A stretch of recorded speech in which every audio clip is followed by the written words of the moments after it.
Assalamualaikum warahmatullahi wabarakatuh. Jumpa lagi dengan saya di podcast Riktea. Dan mungkin sekarang tampilan saya sedikit agak berubah gitu ya.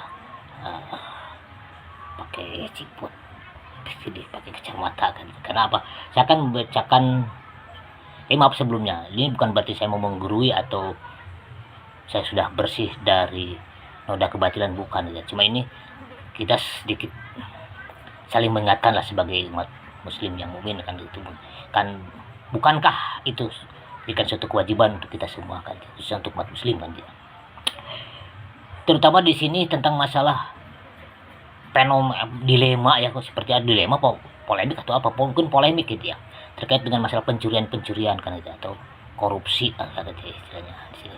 Keadilan itu sepertinya tidak ada kan gitu ya. Nah di sini maksudnya tuh, dan saya akan membacakan dua ayat yang terkandung dalam ayat suci Al-Quran ini.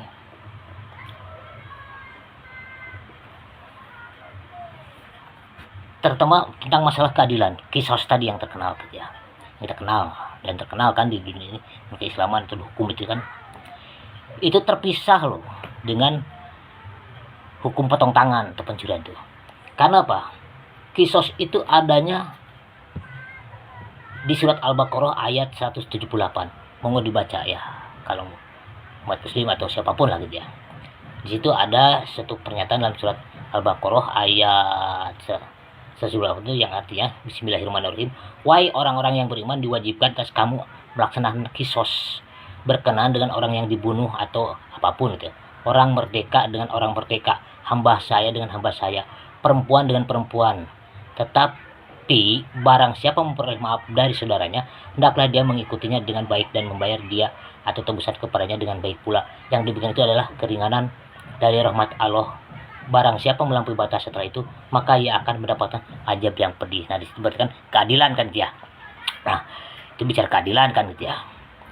Nah, sementara di sini untuk masalah kasus pencurian, baik itu kecil besar kan, ya monggo itu diaplikasikan kepada oleh para ahlinya, silahkan gitu ya, ditafsirkan lebih mendalam lagi batasannya maksud saya tentang masalah pencurian tadi kan. Karena apa? Dimiskinkan ya tidak, masih juga pada double kan gitu ya. Nah, terus diapakan kan gitu ya. Nah, untuk umat muslim, untuk di kajian Islam itu ada untuk pencurian itu, mau ya korupsi ya, khususnya di sini ya, untuk para koruptor itu yaitu potong tangan kan gitu ya. Jadi supaya apa? Supaya kapok kan gitu ya. Ini bukan tafsiran dari Ustadz Kiai atau baginda Rasul, bukan loh. Ini perintah langsung dari Allah kan gitu, yang tercantum dalam surat Al-Maidah ayat 38 yang artinya seperti ini. Bismillahirrahmanirrahim. Adapun orang laki-laki maupun perempuan yang mencuri, potonglah tangan keduanya sebagai balasan atas perbuatan yang mereka lakukan dan sebagai siksaan dari Allah, dan Allah Maha Perkasa lagi Maha Bijaksana. Dan ini yang harus mulai benar-benar dipahami dan dijalankan kan itu, supaya apa? Supaya kapok kan mereka itu, dimiskinkan. Ternyata seperti itu. Buktinya apa? Ya maaf gitu. Terjadilah lagi kan. Terjadilah lagi kan itu. Terus aja menjadi bulat seperti lingkaran setan kalau istilah intelektualitasnya kan gitu ya.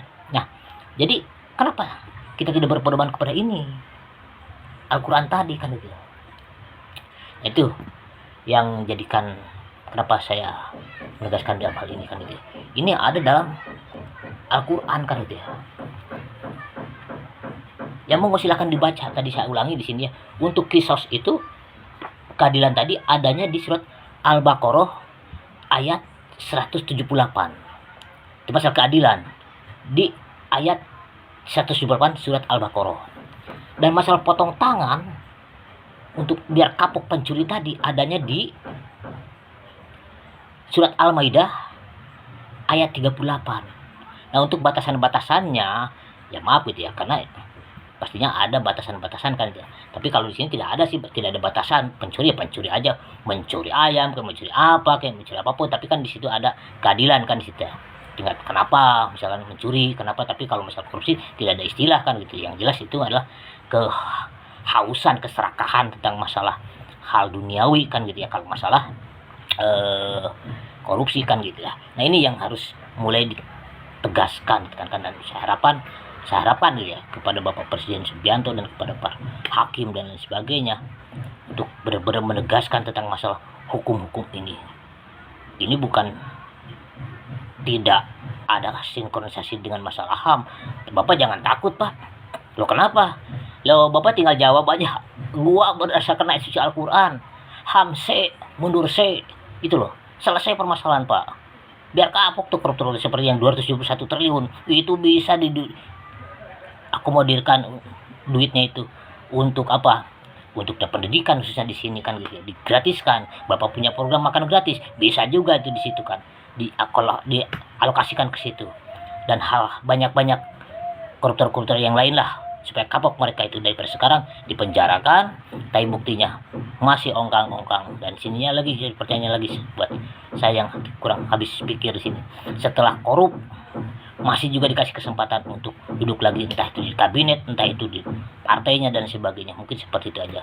Dan mudah-mudahan ini menjadikan satu resume buat Bapak, menjadikan satu keberanian menegakkan keadilan di muka bumi negara Republik Indonesia yang sama-sama kita cinta ini. Salam merah putih. Wassalamualaikum warahmatullahi wabarakatuh.